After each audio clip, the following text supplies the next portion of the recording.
बिस्मिल्लाहिर्रहमानिर्रहीम। Dear students, अस्सलाम वालेकुम। उम्मीद करती हूँ कि आप सब खैरियत से होंगे। बच्चों, जैसा कि आपको पता है कि हम जो नज़म पढ़ रहे हैं उस नज़म का उन्वान है खिताब जवानाने इस्लाम। बच्चों, इसको लिखा है अल्लामा मोहम्मद इकबाल ने। 3 अशआर हमने किए। आज हम चौथे शेर की जानिब चलते हैं। बच्चे, इसके अल्फाज के मानी साथ लिख लीजिएगा, मैं उसको बोर्ड पे लिख देती हूँ। लेकिन बच्चे ये शायद आपको नजर ना आ रहा हो, तो इस वजह से इसके भी थोड़ा सा डार्क कर देते हैं। ठीक है जी। बच्चे, समा कहते हैं मंजिल। किसको कहते हैं? मंजिल। फकर फहरी, इसका लिखे फकर मेरा फहर है। ठीक है, फहर है। अमारात हुकूमत, किसको कहते हैं? हुकूमत। बाआबो रंग हालो हद, बच्चे हालो हद कहते हैं चेहरे के नकूश, चेहरे के नकूश। हाजत में कहते हैं क्या जरूरत, क्या जरूरत। ज़ेबारा, ज़ेबारा खूबसूरत चेहरा,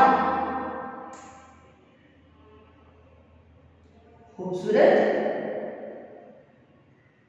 चेहरा। जी, इसको एक अल्फाज के मानी लिख लें। मैं दोबारा से शेर को पढ़ देती हूं। समा अल फकर फहरी का रहा शाने अमारात में, बा आबो रंगो हालो हद चे हाजिर रोए ज़ेबारा। जी बेटा, समा मंजर, फकर के फकर मेरा फहर है। और बच्चों, ये हुज़ूर अकरम सल्लल्लाहु अलैहि वसल्लम की हदीस है। जी बच्चों, तो अब इस शेर में देखते हैं कि अल्लामा मोहम्मद इकबाल नौजवानों को क्या मैसेज दे रहे हैं। बच्चों, इस शेर में करूने औला के सहरा नशीन मुसलमानों की एक सिफ्त बयान की है। ठीक है, कि जिसमें इकबाल कहते हैं कि तुम्हारे अबाओ अजदाद एक ऐसी कौम से थे कि जिसने दुनिया को मसहर करने के बावजूद गुर्बत और फिक्रो फाका को अपना तरह इम्तियाज बनाए रखा। ठीक है, कायनात के सरदार हुज़ूर अकरम सल्लल्लाहु अलैहि वसल्लम की जिंदगी को देख लीजिए कि दोनों जहानों के सरदार हैं, मगर फरमाते हैं बेटा, हदीस है अल फकर अल फहरी वल फकर मन्नी, मुझे फकर पर फहर है और फकर मुझसे है। फकर दरवेशी, ठीक है, आजिज़ी। बच्चों, यहाँ पर हज़रत आयशा सदीका फरमाती हैं कि बाज़ औक़ात घर में 3-3 रोज तक चूल्हा नहीं चलता था। ये देखें, जैसे समाल फकर फहरी का रहा शानी अमारात में। ठीक है, हंदक की खुदाई के दौरान सहाबी ने आकर पेट पर जो बांधा हुआ पत्थर दिखाया तो आप सल्लल्लाहु अलैहि वसल्लम ने कमीज मुबारक उठाई तो बच्चों, सहाबी ये देखकर हैरान हुआ कि पेट मुकद्दस पर 2 पत्थर बंधे हुए हैं। बच्चों, सादगी का ये आलम था कि सख्त चटाई पर और ईंटों या खजूर के तकिए पर सो जाते थे, हता के जसदे अनवार पर निशानात पड़ जाते थे। अब देखें, हुज़ूर अकरम सल्लल्लाहु अलैहि वसल्लम की ज़ात तो बच्चों दोनों जहानों की बादशाह है, लेकिन इसके बावजूद हुज़ूर अकरम सल्लल्लाहु अलैहि वसल्लम बच्चों फ़क्र के आलम में फ़ख्र महसूस करते थे। और फ़क्र का यह आलम था कि बच्चे कि कई रोज़े मुसलसल रखते थे। ठीक है, अब यहाँ पर आप मिसाल ऐड कर सकते हैं खुलफाए राशिदीन ही को देख लीजिए कि जिसमें बेटा हज़रत अबू बकर सिद्दीक, खलीफाए वक्त हैं, लेकिन क्या करते हैं कि खिलाफत से पहले जिस औरत की बकरियों का दूध दोते थे, खिलाफत के बाद भी यही मामूल रहा। ठीक है, हजरत उमर अजीम तरीन मुनतज़म थे, इंतजाम मुतय्यन करने वाले थे, लेकिन बच्चों रोम के सफीर ने देखा कि वो शख्स जिसके खौफ से कैसर के इस्तबदाद के महलात लर्ज जाते थे, मट्टी पर आराम कर रहा है। तो देखें कैसी एक बात है कि जिसको देखते हुए, उसके तर्ज अमल को देखते हुए लोग इस कदर वहशत और खौफ महसूस कर जाते थे, और वो किस तरह जमीन पर लेटे हुए हैं। अब बच्चे यहाँ पर यरूशलेम के सुलहनामे की तहरीर के वक्त सहाबा कराम ने आपको कीमती लिबास ज़ेब करने को कहा, तो आपने क्या फरमाया कि खुदा ने हमें इस्लाम की इज्जत दी है, जो कि असल इज्जत है। ठीक है, आज हमारा जो हसब नसब है वो क्या हसब नसब है? आला लिबास, कीमती जूता होगा तो तब ही हम कहेंगे कि हमारा ताल्लुक किसी अमीर घराने से है। मगर हजूर अकरम सल्लल्लाहु अलैहि वसल्लम की ज़ात ग्रामी को देखें कि किस तरह दरवेशी और फ़क्र में सुकून महसूस करते थे। बच्चों के इकबाल ने ये मिसरा के बाबो रंगो हालो हथ चे हाजिर रोए से बारा, ये जो मिसरा है ये असरे हाजिर के मुसलमान नौजवानों को एहसास दिलाने के लिए इस्तेमाल किया है कि तेरे आबा व अजदाद जिनकी हुकूमत आधी दुनिया तक फैली हुई थी, बिल्कुल सादा जिंदगी बसर करते थे। हजरत उमर, जैसा कि पहले बयान हो चुका है, नहायत सादा थे, मगर कैसरो कसरा उनके नाम से लर्ज जाते थे।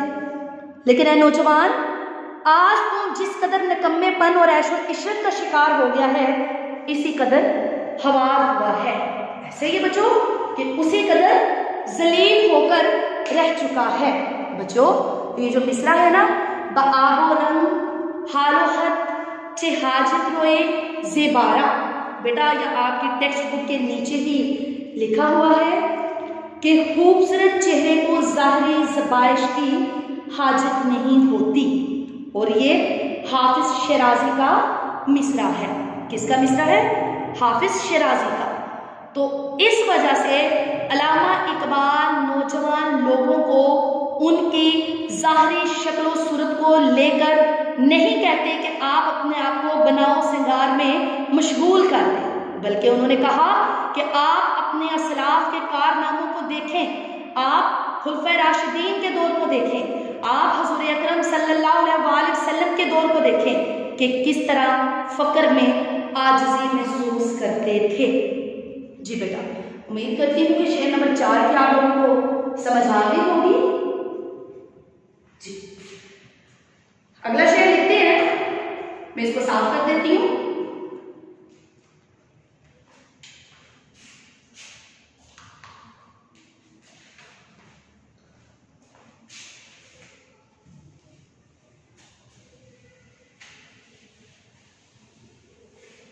शेर नंबर 5 है बच्चों,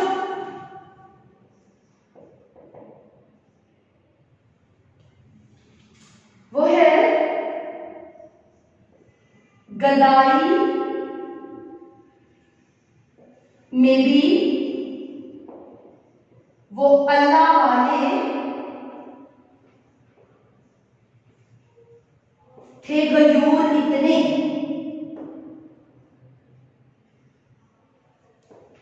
बेटा जो गदाई है ये फकीरी को कहा जाता है। किसको कहा जाता है? फकीरी को। गयूर कहते हैं गैरतमंद को। दूसरा मिसरा है के मुनम, के मुनम, मुनम बच्चों कहते हैं दौलतमंद को।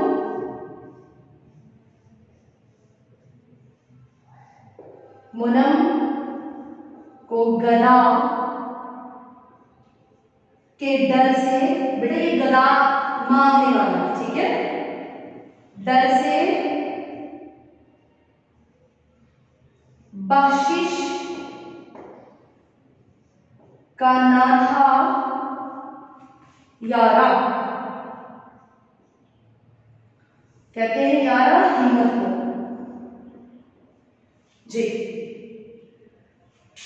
ये मुनाम दौलतमंद मैंने यहाँ पे लिख दिया है।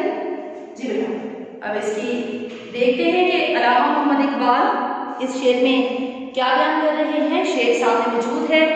गदाई में भी वो अल्लाह वाले थे गयूर इतने के मुनाम को गदा के डर से बख्शिश का ना था यारा। बच्चों, इस शेर में अल्लामा मोहम्मद इकबाल, जैसे कि हम इस शेर से आगाज करेंगे इकबाल के गैरत है बड़ी चीज जहाने तो गोदो में पहनाती है दरवेश को ताजे सरदारा। बेटा, इस्लाम ने इंसान को इज्जत नफ्स अता की है, ऐसे तमाम अमूर कि जिससे इंसान की इज्जत नफ्स मजरू हो और तहीन हो, इस्लाम में बेटा वो चीजें मना है, जैसे कि भीख मांगना। बच्चों, आपको पता है कि हुजूर अकरम सल्लल्लाहु अलैहि वसल्लम की एक हदीस है कि जिसमें बयान करते हैं कि जिसने अल्लाह का वास्ता देकर हाथ फैलाया उस पर लानत हो। ठीक है, कि जानबूझ के अल्लाह ताला ने देखे हमें हाथ पांव दिए हैं, लेकिन अल्लामा इकबाल बयान करते हैं कि आज का जो मुसलमान है वो भीख मांगना, मतलब कि मांगने में फख्र महसूस करता है। और बच्चों, एक और जगह फरमाते हैं कि जिस शख्स ने एक वक्त का खाना घर में होते हुए हाथ फैलाया वो हम में से नहीं। आज का दौर अगर देखा जाए, आज के नौजवान उन इस्लाफ के जिक्र से गैरत और खुददारी को बेदार करना चाहते हैं। कौन बेटा? अल्लामा मोहम्मद इकबाल। वो कहते हैं, अल्लामा इकबाल का ख्याल है कि ये गैरत और खुददारी कभी मुस्लिम कौम की सिफ्त थी, लेकिन आज मुकम्मल तौर पर काया पलट चुकी है। कि देखें कि जो रईस बादशाह लोग थे बच्चों, वो अगर कभी अपनी ज़ुकात भी देना चाहते थे तो 20 दफा सोचा करते थे कि कहीं मन ठुकरा ही ना दी जाए। ठीक है, कि उन जो मांगने वाले थे कि जो उनको भी बच्चों उस चीज में भी एक फक्र था, एक फहरी थी कि हमने कभी भी किसी के आगे हाथ नहीं फैलाने। लेकिन आज का मुसलमान उस तहजीब, उस शऊर और उस जज्बे को भूल चुका है। आप लोग देखें कि इनफरादी सतह हो या कौमी सतह, आज हालत यह है कि हर गली में ऐसे ही है ना, हर गली में कहीं कहीं फकीर सदाएं बुलंद करते हुए मिलेंगे। और कौमी सतह की बात हो तो हमारे हुक्मरान कशकोल उठाए मगरिब और सहूनियों के सामने सदाए गदाई बुलंद करते नजर आते हैं। ऐसे ही है कि जब इन्होंने मांगना होता है तो बेटा वर्ल्ड बैंक के आगे हाथ फैला दिए जाते हैं। लेकिन अल्लामा इकबाल बयान करते हैं, वो कहते हैं कि आप लोग अपने इस्लाफ के उन कारनामों को भूल चुके हो कि जो कभी किसी पर तरस खाकर भी बेटा अगर उसे ज़ुकात या सदका हिरात वगैरह देने का इरादा करते तो इन्हें हमेशा ये खौफ रहता था कि कहीं ये गैरतमंद ठुकरा ना दे। दरअसल वो लोग सिर्फ अल्लाह ही से सवाल करते थे, किसी भी हाजत की तलब के लिए उसी से लो लगाते थे। ठीक है, सिर्फ अल्लाह ही के मोहताज होते थे। मगर आज का जो नौजवान है, आज के जो मुसलमान है, वो मांगने में फख्र महसूस करते हैं। तो बेटा इस शेर को देखें कि गुदाई में भी वो अल्लाह वाले थे गयूर इतने गैरतमंद थे कि मोनम कि दौलतमंद को गदा के डर से, ठीक है, कि दौलतमंद भी उस फकरी के डर से, उस फकरी में आकर के कहीं इसको ठुकरा ना दिया जाए। बख्शिश का ना था यारा, कि हिम्मत ही नहीं होती थी कि मुझको ये ज़कात दूं। लेकिन आज का तर्ज़-ए-अमल आप लोग देखें कि आज गली मोहल्लों में जब फकीर सदाएं बुलंद करते हैं तो उनके हाथ पांव सलामत होते हैं, लेकिन इसके बावजूद आज का मुसलमान अपना खोया हुआ वकार और ज़्यादा खो चुका है, कि जो पहले खो चुका है उसको और ज़्यादा हम लोगों ने खो दिया है। बेटा अभी तक आप लोगों के जो अशार हैं नज़म खताब व जवानाने इस्लाम वो 5 मुकम्मल हुए। हम मज़ीद बेटा इसी नज़म को आगे कंटिन्यू रखेंगे और आप लोगों को पता चलेगा कि अल्लामा मोहम्मद इकबाल नौजवानों से खिताब क्यों कर रहे हैं। तो अपना बहुत ख्याल रखिएगा। अल्लाह हाफ़िज़।